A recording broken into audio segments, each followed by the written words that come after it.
चीनी ले, पत्ती ले, अगर पेट्रोल की कीमत इंसान को बर्बाद कर दिया है पाकिस्तानी गरीब, भुगतेगी तो गरीब, अभी तो ले लेगा, पेट्रोल भी लेगा, घी भी लेगा, दाल भी ले लेगा। आधी रात को अवाम के सरों पर पेट्रोल का बम गिरा दिया गया।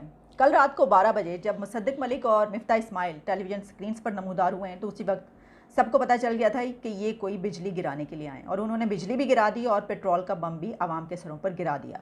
और पेट्रोल के अब जो कीमत हो चुकी है इंक्रीज़ होके, जो अब पेट्रोल में कीमत में इजाफा किया गया है वो है 14 रुपये और 85 पैसे, यानी 14 रुपीज़ और 85 पैसा।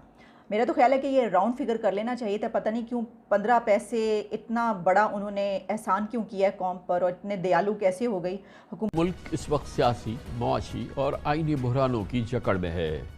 सियासतदानों और मुख्तलिफ हल्कों की पंजा आजमाई में बेचारे अवाम पिस रहे हैं, उनका कोई पूछने वाला नहीं। मुसीबत गरीब के लिए पाकिस्तान में बना है, अमीरों के लिए, गरीबों के लिए नहीं। गरीबों के लिए सदा मौत बनी है। ये चंगेज खान अलाकू खान से भी बढ़ गए, वो तो जालिम थे, ये उनसे भी ज्यादा जालिम है। इस कौम ने 8-8, 10-10, 12-12 बच्चे पैदा करना, आबादी एकदम मतलब जो रॉकेट की तरीके से आबादी बढ़ाना, इस चीज़ को इतनी ज़्यादा प्राथमिकता दी।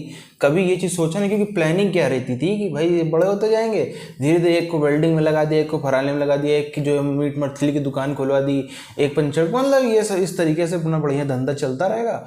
और महंगाई तो क्या चीज़, जब सबको आएंगे तो क्या दिक्कत होगी। अब स्थिति ये होती जा रही है कि ज़्यादा नहीं 1.5 महीने पीछे अगर जाएँ तो जो पेट्रोल का खर्चा एक पाकिस्तानी का 8 से 10 हज़ार होता था, अब वो बढ़ के 20 से 25 हज़ार हो गए महंगाई के चलते।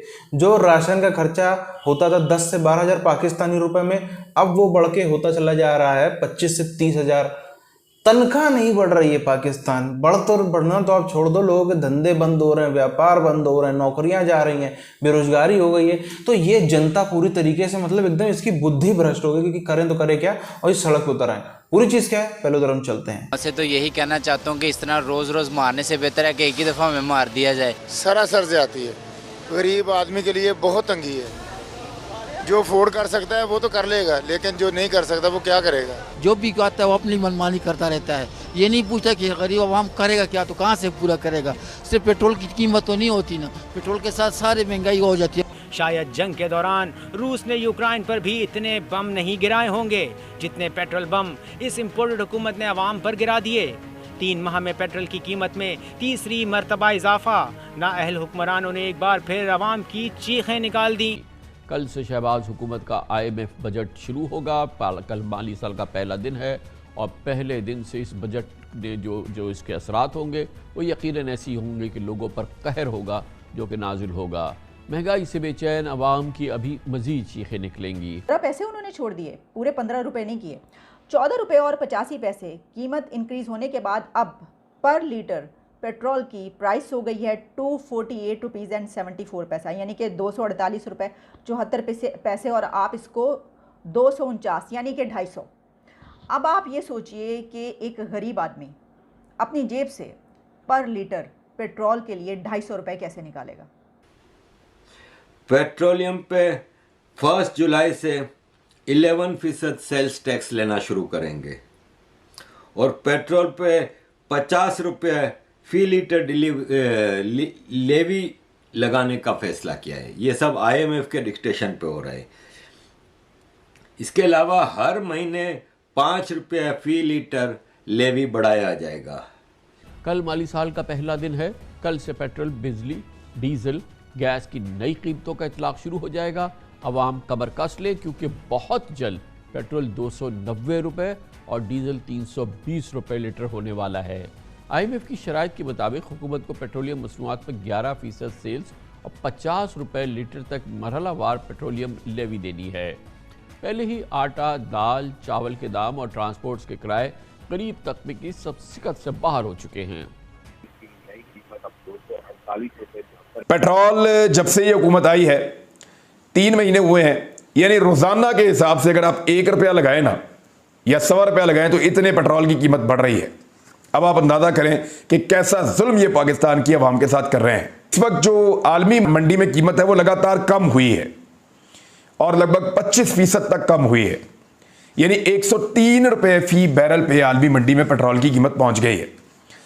अब जब 103 रुपये पे पहुंच गई है तो फिर पाकिस्तान में सस्ता होना चाहिए पेट्रोल, 149 से नीचे आना चाहिए। और इस सरकार ने वादा किया था कि जब ये हुकूमत में आएंगे तो पेट्रोल 70 रुपए लीटर देंगे और डीजल भी इसी के आसपास देंगे। बहुत मुश्किल सूरत हाल है, ये बहुत मुश्किल हालात हैं और ये कोई तीसरी चौथी मरतबा बढ़ाई गई है पेट्रोल की कीमत। वैसे तो हमने देखा कि जिस वक्त ये बात हो रही थी और वो प्रेस कॉन्फ्रेंस करने के लिए आए और ये कीमत बढ़ाई उन्होंने, तो उस वक्त मिफ्ता इस्माइल के अपने भी पसीने छूटे हुए थे और हो सकता है या तो वहाँ पे लोड शेडिंग हो रही हो, पंखा ना चल रहा हो, ऐसी भी तो सूरत हाल ना यहाँ पे 1-1 घंटे के बाद लोड शेडिंग हो रही है, तो पसीने उनके बह रहे थे और वो नीचे देख भी रहे थे, यानी ये कि कुछ कंफ्यूज से भी नज़र आ रहे थे, कुछ परेशान भी। ये गुड्स ट्रांसपोर्ट्स के किरायों ने हर चीज़ की लागत में बेपनाह इजाफा कर दिया है। कल से महंगाई का नया तूफ़ान, जो कि मौजूदा तूफ़ान से ज़्यादा शिद्दत का होगा, वो सामने आएगा और यकीनन लोगों की ज़िंदगी को मज़ीद अजीरन बनाएगा, क्योंकि सिर्फ पेट्रोल और डीजल ही नहीं, कल से बिजली और गैस की कीमतों में भी छप्पर फाड़ इजाफा होने जा रहा है।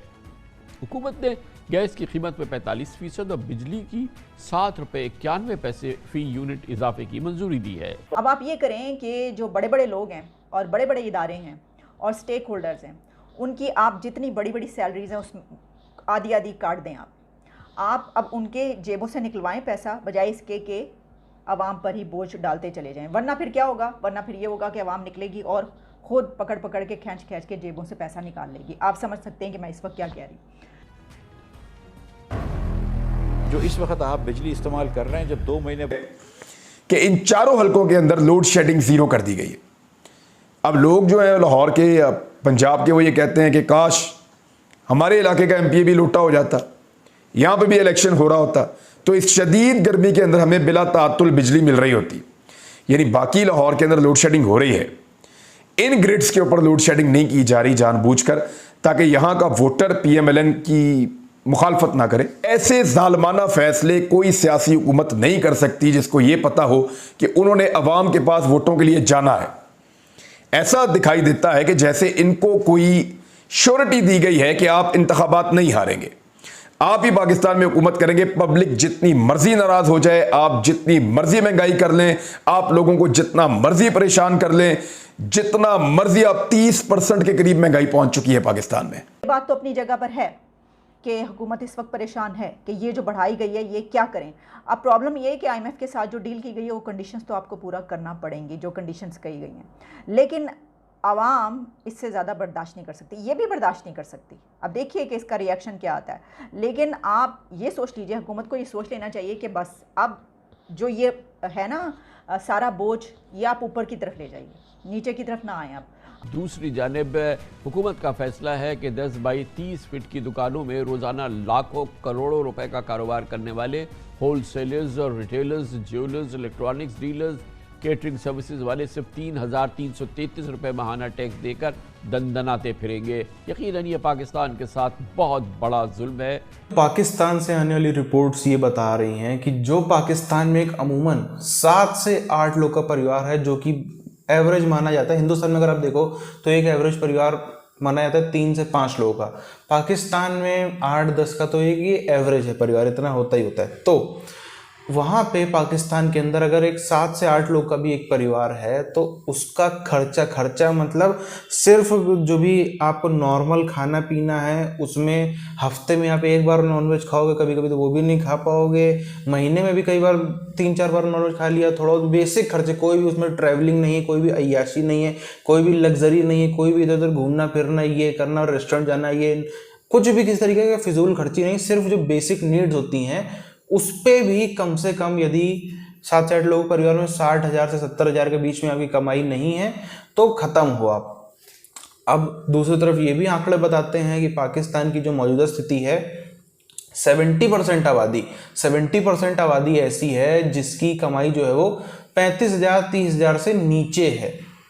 अब इससे आप अंदाज़ा लगा लो ये देश किस तरफ बढ़ रहा है। आप देखो तकरीबन जब हम लोगों ने बात करें 70% आबादी इनकी जो है इससे नीचे में आती है, 20-22% की इनकी आबादी है जिसको हम कह सकते हैं कि अपर मिडिल क्लास, हालांकि अच्छा डिसेंट नंबर इसको माना जा सकता है, उसकी आबादी हम उसकी जो है अपर मिडिल क्लास या फिर उस जो भी आप समझो भी उसको आप कह लो, उसकी तनख्वाह जो है वो ये 40,000 से 1 लाख के बीच में है।